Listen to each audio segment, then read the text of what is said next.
Servus und hallo, herzlich willkommen zur zweiten Folge dieser Baudokumentation. In der letzten Folge durfte ich euch jetzt die Zukunft der nächsten 1,5–2 Jahre zeigen auf dem Kanal, und zwar die Baudokumentation von meinem eigenen persönlichen Bauprojekt, die Sonnleiten-Residenz.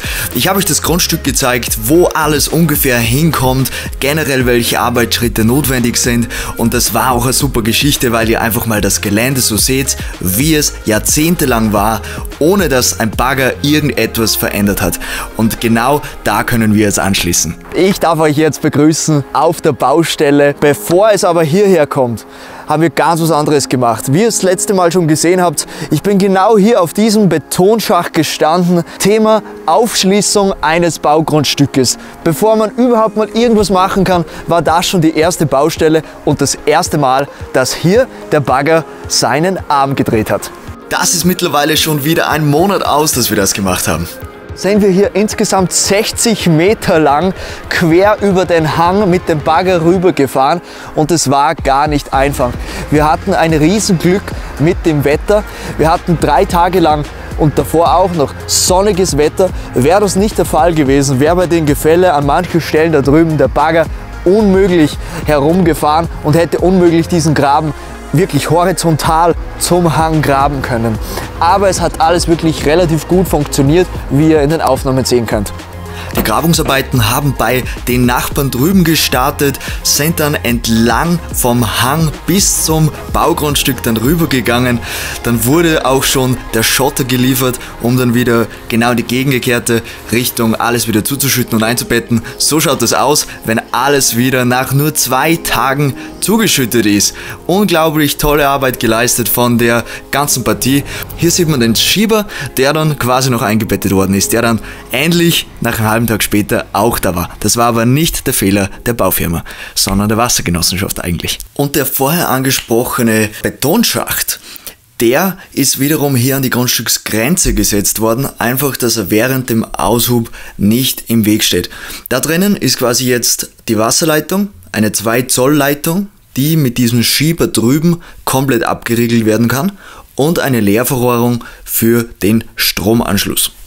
Und dieses Containerdorf, wo ich jetzt auf der zweiten Terrassierung von oben gezählt stehe, ist quasi jetzt die Ausgangsposition für die Mannschaft, für die Partie, dass sie hier dann tatsächlich beim Hausbau starten können. Das ist die Ausgangslage. 9 Meter Höhenunterschied von der Straße zum unteren Teil des Grundstücks. Und hier unter dem Gebäude links die Garage. Darunter soll das Containerdorf dann hinkommen. Wir hatten Riesenglück mit dem Wetter schon wieder. Ein wunderbarer sonniger Tag, und es stand eigentlich nichts mehr im Wege. Es mussten nochmal die Pfosten natürlich angespitzt werden, um dann auch die Basis zu sein, die dann der Bagger mit ungefähr 10 Tonnen Wucht, ist mir halt gesagt worden, in den Boden nochmal 1 Meter rein gedrückt worden sind.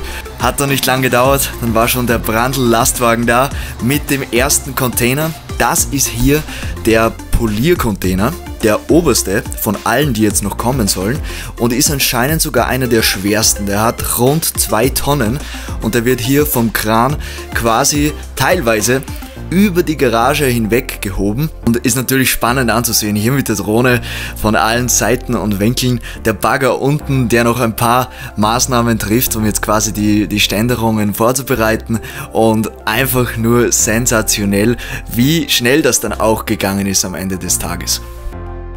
Egal was hier gehoben wird oder platziert wird, bei dem Gelände wirkt einfach alles nochmal umso spektakulärer. Man sieht hier in dieser Hanglage der Container weit in der Luft, einen guten Überblick über die gesamte Lage, einfach nur wild. Hinten sieht man die ewige Wand, die eigentlich gar nicht so in Erscheinung tritt. Hier links hinten, das ist jetzt erstmal der erste Container, der hier hinkommt.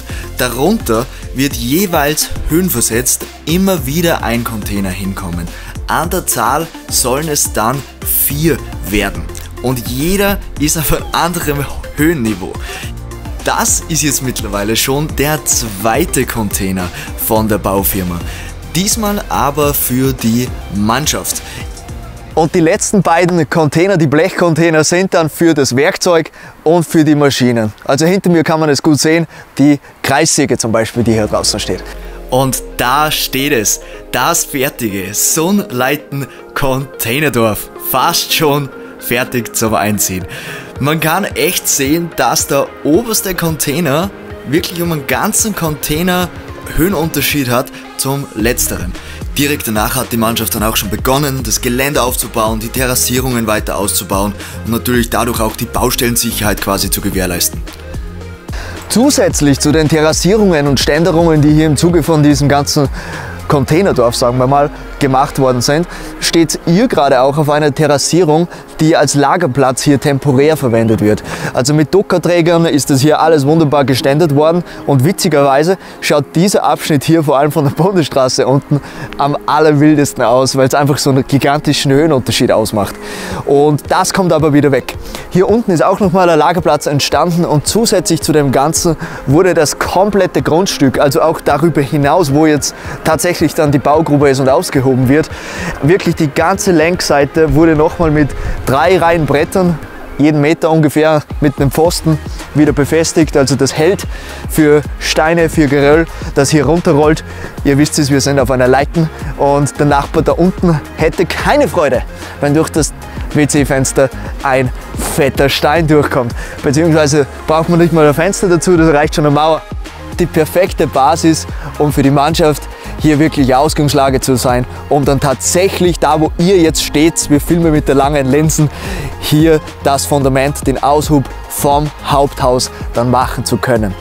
Aber bitte immer in Bedacht, dass dieses ganze Areal immer noch in Arbeit ist. Das heißt, ihr seht es hier, Geländer und so, alles schon wirklich weit. Da unten fehlt es noch, aber es ist wie gesagt in Arbeit und wird dann tiptop abgeschlossen sein.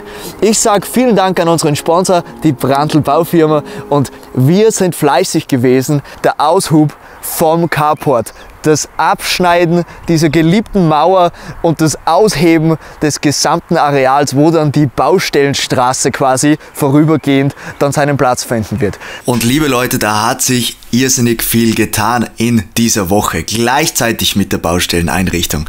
Das kommt aber jetzt dann alles kommenden Sonntag. Und wir sehen uns das nächste Mal. Macht es gut und Servus!